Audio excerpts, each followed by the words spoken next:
Olá pessoal, vamos então dar continuidade aí ao assunto de funções de várias variáveis. Na primeira aula, no primeiro vídeo, a gente viu ali a definição de uma função de mais de uma variável. Basicamente a gente comentou que iria trabalhar com funções de duas ou três variáveis. No momento a gente está mais focando nas funções de duas variáveis. A gente definiu então as funções, depois definimos domínio e definimos gráficos, né? E trabalhamos um pouquinho também sobre imagens, mas mais focados ali em gráficos e nos domínios, tá? O que a gente vai ver nesse vídeo é sobre o que a gente vai chamar de curvas de nível. Então, a representação geométrica do gráfico de uma função de duas variáveis não é tarefa fácil. Vista disso, quando se pretende ter uma representação geométrica da função, lança-se mão das suas curvas de nível, cuja representação geométrica é sempre mais fácil de ser obtida do que o gráfico de uma função. O que vai ser para a gente, o que a gente vai chamar de curvas de nível? A ideia, eu vou definir aqui, daí eu vou dar a ideia. Definição. Considera uma função de duas variáveis e pega uma constante na imagem dessa função. Conjunto de todos os pontos x, y no domínio da função, tais que f de x, y seja igual a essa constante, denomina-se curva de nível correspondente ao nível z igual a k. Assim, f é constante sobre cada curva de nível. O que a gente está fazendo por trás disso?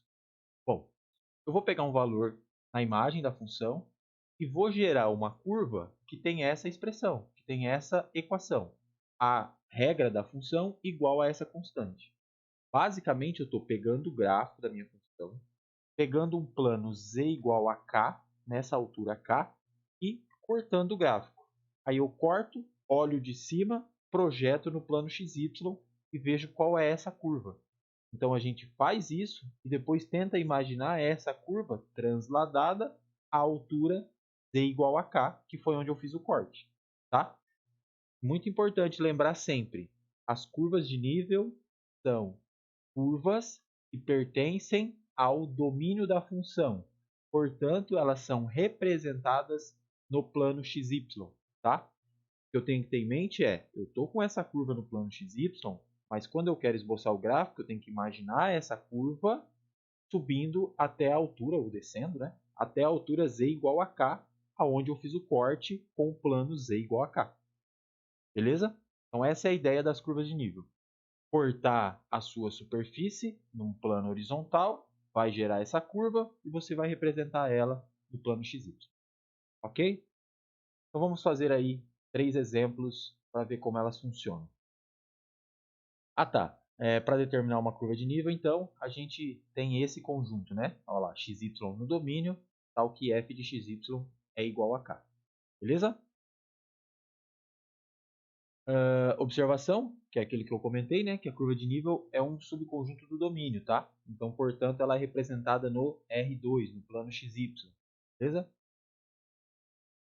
Por exemplo, desenhe as curvas de nível e esboce o gráfico da função z igual a x² mais y². Neste caso, eu consigo identificar a equação f de xy igual a x² mais y², ou seja, z igual a x² mais y², eu conseguiria já saber qual é a superfície que essa equação, que essa função gera, porque eu sei identificar através da equação, tá? Porém, vamos pensar que a gente esqueceu e não sabe identificar a equação e que essa equação gera, qual é essa superfície. Então vamos fazer uma investigação. Primeira coisa, qual é o domínio dessa função? Não tem problema nenhum, então vai ser todo R2, é isso? Outra coisa, qual é a imagem dessa função? Que nessa aqui é fácil da gente identificar. Por que é fácil? Porque eu estou com z igual a x² mais y². Então, eu estou somando coisas positivas sempre. Então, eu sei que a imagem de f é do zero até mais infinito. Por que eu vou determinar a imagem? Porque para eu determinar as curvas de nível, eu tenho que pegar as constantes lá, c ou k, tanto faz, dentro da imagem. Porque se eu não pegar dentro da imagem, o que eu estou fazendo por trás disso se eu não pegar dentro da imagem? Vamos supor que eu pegasse uma constante aqui como sendo -1. tentasse fazer x² mais y² igual a menos 1, o que ia acontecer? Não ia ter solução. Consequentemente, você está com uma superfície toda acima do plano xy e está tentando cortar ela com um gráfico, com um plano lá embaixo, com valores negativos de z. Então não vai ter interseção. Tá? Essa é a ideia geométrica. Então eu sei que isso aqui é sempre maior ou igual que zero. Consequentemente, seja c maior ou igual que zero. Vou fazer em dois casos, tá? Seja c igual a zero e depois c maior que zero. Se o c for zero, a gente vai zerar a curva de nível C0. Então, os pontos xy no R2, nesse caso, porque o domínio é todo R2, tal que x² mais y² é igual a zero. Mas isso, esse conjunto, só tem o ponto 0, 0. Tudo bem? Ok. Agora, se eu pegar aqui, vou chamar aqui de K, tá? K igual ao C0. As curvas CK são os pontos XY, pertencentes ao R2, tais que x² mais y² é igual a K. Que conjunto é esse? Essa equação aqui gera o quê? Circunferências centradas na origem de raio raiz de K. Beleza? Então, as curvas de nível, eu tenho lá um ponto, a origem, que neste caso nem é uma curva, a gente chama de curva degenerada, tá? Que é só a origem. Depois eu tenho uma outra circunferência aqui. Conforme o K vai aumentando, eu tenho circunferências, são bem desenhadas aqui, né? Mas são circunferências centradas na origem. Essas são minhas curvas de nível. Aqui C0, aqui C1, aqui C2, aqui C3. Quem que é esse? Qual é o raio dessa circunferência aqui então? Se eu estou na C3, o raio é raiz de 3. Se eu estou na C2, o raio é raiz de 2. E assim sucessivamente. Então pensem no seguinte: conforme eu vou aumentando este valor de K, eu estou aumentando as circunferências, as curvas de nível, não é isso? Então, o que eu posso entender do gráfico dessa função? Bom, quanto mais alto eu corto a minha superfície, maior eu tenho a circunferência, o raio dessa circunferência que eu estou gerando. Tá? Ah, não consegui entender ainda. Vamos investigar mais um pouco. O que a gente vai investigar? Vamos fazer a interseção desta função com os planos coordenados. Então, olha lá. Lembra que a função é f de xy igual a quadrado mais y ao quadrado. Tá? Então, vamos pensar que eu vou interceptar esta função aqui com o plano... só quero ela interceptando o plano YZ. Então, para interceptar o plano YZ, eu vou fazer o quê? X igual a zero. Quando eu faço x igual a zero, estou interceptando o plano YZ, né? Para x igual a zero, o que acontece? Acontece z igual a y². Isso é uma parábola, ok? Beleza. Agora, para y igual a zero, ou seja, eu estou interceptando o plano xz. O que eu tenho? Z igual a x ao quadrado. Então, eu tenho parábola. Consequentemente, está acontecendo isso, ó. X, Y, Z. Aqui eu tenho uma parábola, não é isso? E aqui eu tenho parábola.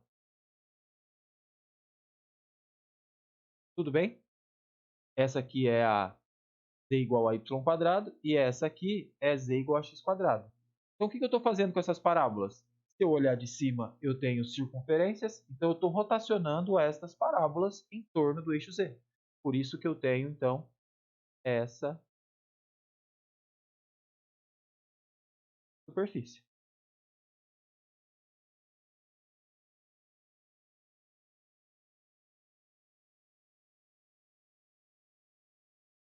é o eixo Z. Essa superfície é chamada paraboloide. Paraboloide. Neste caso, como os cortes horizontais são circunferências, então um paraboloide circular. Ou ainda também chamado de paraboloide de rotação, tá? Porque você está rotacionando isso, as parábolas, em torno do eixo Z. Entenderam como funciona aí a investigação? Lembra sempre dessa ferramenta, tá? De fazer intersecção aqui com os planos, que ajuda bastante. Ou com os eixos coordenados, ajuda bastante, tá? Então aqui estão as... E aqui está o paraboloide, ok? Beleza. Mais um exemplo. Seja a função dada por z igual a 1 sobre x² mais y², determine o domínio e a imagem. Então vamos lá, letra A. Domínio e imagem. Domínio de f. Que conjunto é o domínio? O que eu não posso ter aqui só? Só o 0, 0 no denominador. Então isso só acontece como está ao quadrado quando x e y for 0. Consequentemente, o domínio todo R2 menos só o 0, 0. Tá? Imagem. Quando é que uma divisão aqui pode ser zero? Só se o numerador for zero. Nunca é zero o numerador. Consequentemente, isso aqui nunca é zero. E mais, positivo dividido por positivo. Então, eu tenho sempre uma divisão positiva.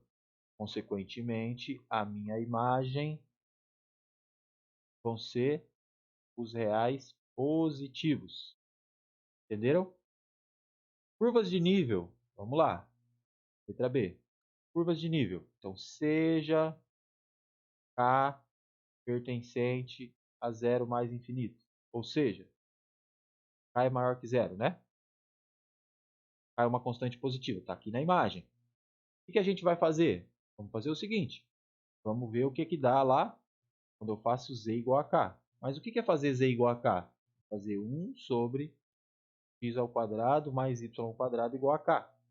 E isso aqui me gera a seguinte equação. Multiplica cruzado, x² mais y² igual a 1 sobre k. O que eu tenho como curvas de nível? Circunferências centradas na origem, com raio 1 sobre raiz de k. É isso? Beleza. Conforme o k aumenta, o que acontece com as minhas circunferências, com os raios dela? Se o k aumenta, 1 sobre k diminui. Então, quanto mais alto eu tiver no eixo z, ou seja, o k é maior, a minha circunferênciazinha, que é a interseção do plano com a minha superfície, ela é menor. Tudo bem? Porque o raio vai diminuir. Para representar as curvas de nível, gente, vai ser assim, ó. Uma circunferência, outra circunferência, outra circunferência. Tá? A representação é lá no R2. Então aqui, o eixo X e o eixo Y. Aqui é a representação das... Vamos pensar que essa aqui é a minha C3. Se essa aqui é a minha C3, essa aqui é a minha C3. Quem é o K, então, que gerou essa C3? Esse raio aqui é o raio da C3, não é? Eu estou fazendo K igual a 3. Quando K for 3, para K igual a 3, o raio da minha circunferência ali que eu gerei é 1 sobre raiz de K. Mas eu estou trocando K por 3. Então, o raio é 1 sobre raiz de 3. Então, esse raio aqui, ó, é 1 sobre raiz de 3. Tudo bem? Então, ó, quanto maior o meu K, significa que aqui para dentro tem que ser quem? Tem que ser os K maiores, né? Essa aqui, por exemplo, teria que ser o C4. Por quê? Quanto maior o meu K, menor o raio da minha circunferência. Tá? Aqui dentro, C5. Tem que aumentar o K, porque a minha circunferência diminui.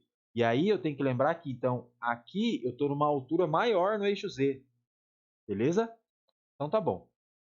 Agora vamos esboçar o gráfico. De novo, vamos entender o que acontece com a interseção desta superfície gerada por esta equação com os eixos coordenados, tá? Vou apagar a tela aqui. Lembra o seguinte, que quanto mais alto eu estou no eixo Z, menor é a minha circunferência, hein? Então vamos lá. Interseção com o plano, sei lá, plano YZ. Então eu vou fazer aqui x igual a zero. Então, interseção com o plano YZ.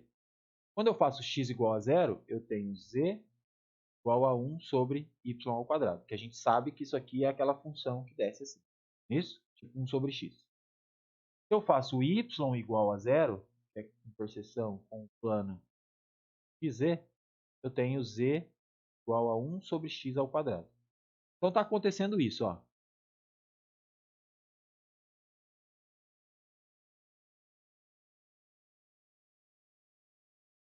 Aqui é o x, aqui é o y, aqui é o z. Aqui neste plano, eu tenho 1 sobre y quadrado. Então eu tenho essa curva aqui, ó. Interseção da superfície gera essa curva. Tá? E quando eu estou aqui neste plano, que é no plano XZ, eu estou com 1 sobre x quadrado. Então está gerando esta curva aqui. É claro que tem esta aqui, mas tem para lá também, né? Lá na parte negativa do x, vai gerar esta mesma curva lá para trás. E aqui também vai gerar essa mesma curva deste lado, tá? O que a gente está fazendo com essas curvas? Quando eu cortei na horizontal e olhei de cima, não deu circunferências, então eu estou rotacionando estas curvas em torno do eixo Z. Então eu estou fazendo esta rotação em torno do eixo Z. Aqui, mesma coisa. Então é algo que eu estou fazendo assim e rotacionando em torno do eixo Z. Observe, quanto mais alto eu estou no eixo Z, menor é a minha circunferência, que é o que a gente já tinha concluído com as curvas de nível. Tá bom? Aqui nos slides tem uma representação, uma foto, que é melhor de visualizar. E outra coisa, essa superfície não chega a tocar o plano XY. Por que não chega a tocar o plano XY? Porque o meu Z, a minha imagem, é sempre positiva. Lembra que é sempre positiva, tá? Isso aqui, ó, é sempre positivo. Aqui, ó. Eu tenho lá como se fosse um tubo assim que vai abrindo. Beleza? Então tá aí mais ou menos a ideia, tá? E para a gente encerrar, vamos fazer mais um exemplo aqui. Uma chapa de aço retangular é posicionada no sistema cartesiano como na figura abaixo. A temperatura nos pontos da chapa é dada por T de xy, ela depende só de y. Então a temperatura é a posição y, o valor da coordenada y ao quadrado. Então tá bom. Vou desenhar a chapa aqui. xy.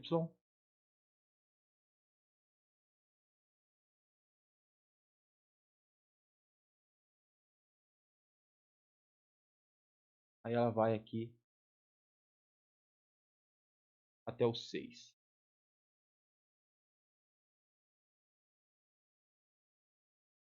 Aqui é o menos 2, aqui é o 2, aqui é o 6. Então aqui está a minha chapa. Tá? Aí o problema é o seguinte. Esboçar o gráfico da função temperatura e determinar suas isotermas, isto é, as curvas em que a temperatura é constante.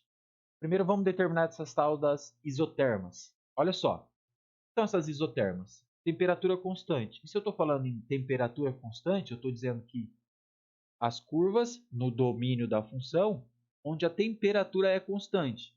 Então eu estou falando das curvas de nível da função, tá? Primeiro de tudo, né? Quem é o domínio dessa função temperatura? É o produto cartesiano, como é um retângulo, é o produto cartesiano no eixo x do intervalo 0,6 com o intervalo menos 2, 2. Esse produto cartesiano gera o retângulo. Sempre que eu tiver com um produto cartesiano, eu estou gerando um quadrado ou um retângulo, tá? Lembrem disso. Beleza. Qual é a imagem dessa função, temperatura? Eu não estou pegando só a coordenada y e elevando ao quadrado? Então eu consigo determinar a imagem.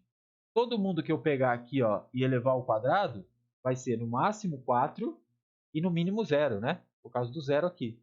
Então a imagem é o intervalo 0, 4, que só depende ali da coordenada y. Tá? Por que eu estou fazendo imagem?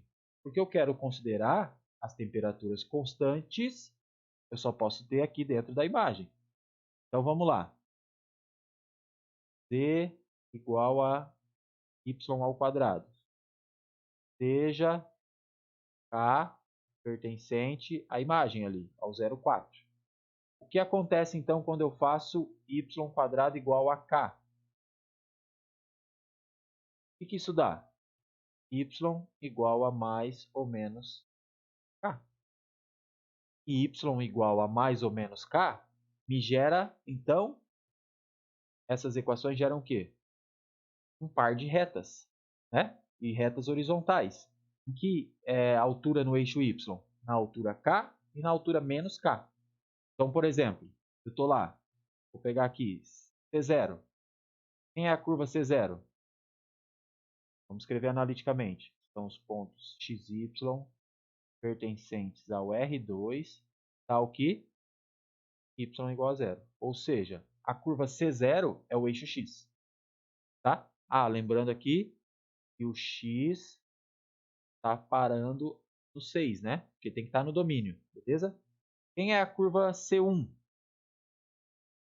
XY pertencentes ao R2, tais que o Y é mais ou menos 1, que é mais ou menos K, e o X? X vai do 0 até o 6. Então vamos representar aqui algumas curvas. Aqui está a C0, aqui estaria a C1, não é isso? Aqui então é C1, aqui também é C1. Daí conforme eu vou aumentando o K, eu vou tendo mais retinhas aqui, ó. Quando eu estou lá no menos 2 ou no 2, quem são essas curvas aqui, ó, lá no canto da chapa? Lembra que eu tenho, aqui é mais ou menos, tá? Desculpa, raiz de K, né? Eu tirei a raiz aqui. Se eu estou lá no C2, se eu estou lá no 2, na altura 2, no eixo Y, quer dizer que eu estou com a curva aqui a C4, né? Por que é C4? Porque você faz lá, ó, K igual a 4, você tem Y igual a mais ou menos raiz de 4, que é 2. Então essas aqui ó, são as C4, são duas retas. Entenderam? Beleza. Gerei as isotermas. O que isso quer dizer? Que toda vez que eu estou em cima destas retinhas aqui, a minha temperatura vale a mesma coisa. É fácil ver, né? Se você pegar aqui, ó, todo mundo, você está sempre aqui, ó. Você está dizendo que para qualquer x entre 0 e 6, o seu y sempre vale 2. Se você está só elevando o y ao quadrado, a temperatura é sempre 4, independente do x. Tá bom? Beleza. Agora vamos esboçar o gráfico, tá? Bom, aqui tem a representação, tá? Das curvas de nível, ou das isotermas, nesse caso, nesse problema. E vamos representar o gráfico. Vamos entender esse gráfico. Nossa temperatura, então, era assim, né? Vamos pensar, não aparece a variável x aqui, não é isso? Consequentemente, eu vou fazer assim, ó, interseção com o plano YZ, ou seja, quando eu faço x igual a zero. Quando eu faço x igual a zero, x, y, z. Quando eu faço x igual a zero, eu estou aonde? Eu estou aqui, ó, neste plano aqui, no z e y. Mas se eu faço x igual a zero, não muda nada. Isso continua sendo z igual a y². Só que agora eu tenho que pensar que, como eu estou considerando x igual a zero, eu estou gerando só a curva, que é essa parábola. Deixa eu desenhar mais reto aqui.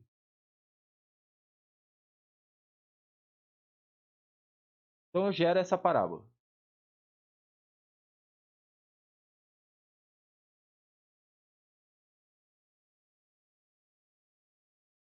Tá, mas e quando eu começo a variar o x, o que acontece?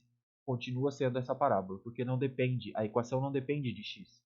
Então é esta parábola aqui transladando, ou seja, andando no eixo x, porque não depende da variável x. Para aqui no 6, tá? Então isso vai gerar uma calha, beleza? Então vem até aqui no 6 e eu tenho ainda uma parábola. Então eu gero a minha calha aqui.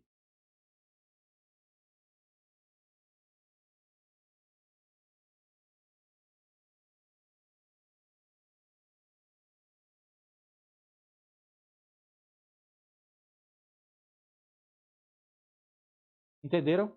Então é uma calha andando aqui no eixo x, que é a variável que não aparece na equação. Beleza? Sempre lembra disso. E outra coisa, essa calha tem um nome mais bonito, né? Um nome matemático para ela, tá? A definição dela diz: você está pegando uma curva e andando num eixo aqui, ó. Isso está gerando, você tem uma geratriz e uma curva plana.